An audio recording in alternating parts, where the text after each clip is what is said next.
Guys, this is Sammy again. I'm here with the Orlando Chess Club and Development Center. We are continuing our Supporting the Schools series, and we are continuing with our lessons on tactical themes, specifically the fork. So let's get started.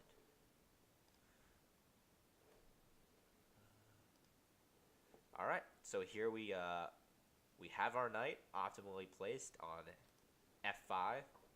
And the queen and the king they're pretty far away from each other, but luckily the way the knight moves, we have a fork, a deadly fork. And that is knight to e7 check. Here we are attacking the king and the queen.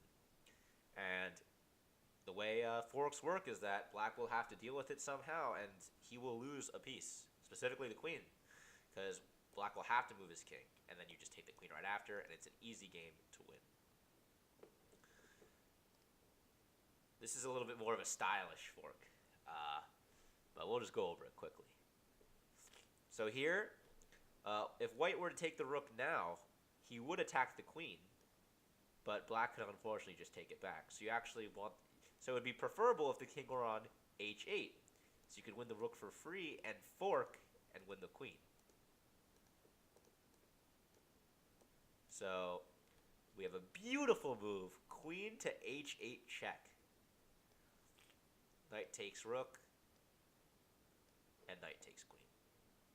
Very pretty tactic. If you guys didn't see that, it's okay. That was pretty complicated.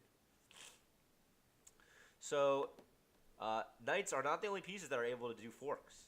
I think every piece could. So here, this is an example of a pawn fork. So we are able to push our pawn to f4. And here, not going to do that. With our pawn on f4, we attack both the bishop and the knight. And black will have to lose one of their pieces. So, yeah, pawns could definitely do some forking too. It's not just knights. So here's another example of a pawn fork.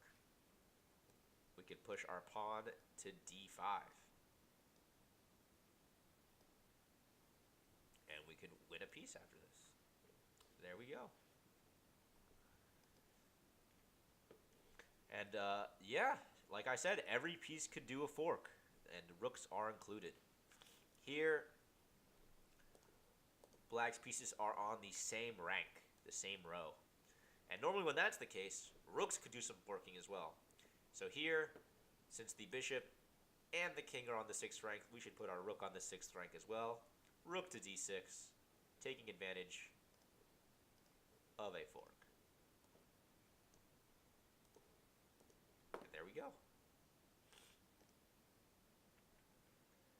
So here, it's the way the bishop could fork is very similar to how a rook could fork. Just like how you could notice the same two pieces on the same file or rank, pieces could also be on the same diagonal. Here, the rook and the king are on the f8 to a3 diagonal. So here we could move our bishop to c5, attack both the king and the rook, and black will lose the rook because he has to move the king. You take the rook after, you're up a piece and a pawn, you're going to win the game. Also, it's important to know that this pawn promotes on a dark square, and you have a dark square bishop, so this is a win. This is not a draw, as some people might think. So, of course, probably right next to the knight, the piece that's most easily able to give a fork, besides the knight, is probably the queen, because of just how many ways the queen can move. It's very easy for the queen to give some forks. Here, we move our queen to e5, give check, and we attack the rook. So once the king moves or the knight blocks, we take the rook with check, and a queen versus two pieces is no problem to win with white.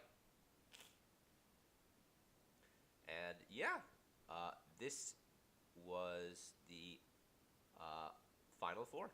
We went over the knight fork, the pawn fork, the rook fork, bishop, and queen. So once again, the key takeaways from this video is always watch out for these forks, because pins are a little bit easier to see, but forking could be very, very messy. So you just got to make sure your pieces are defended, and always watch out for what your opponent could do first, so you could predict their forks and did not get forked yourself, and also look for forks against your opponent so you could fork them as well. So yeah, guys, this was a fun video, and I hope you learned a lot about the fork. All right, have a good day.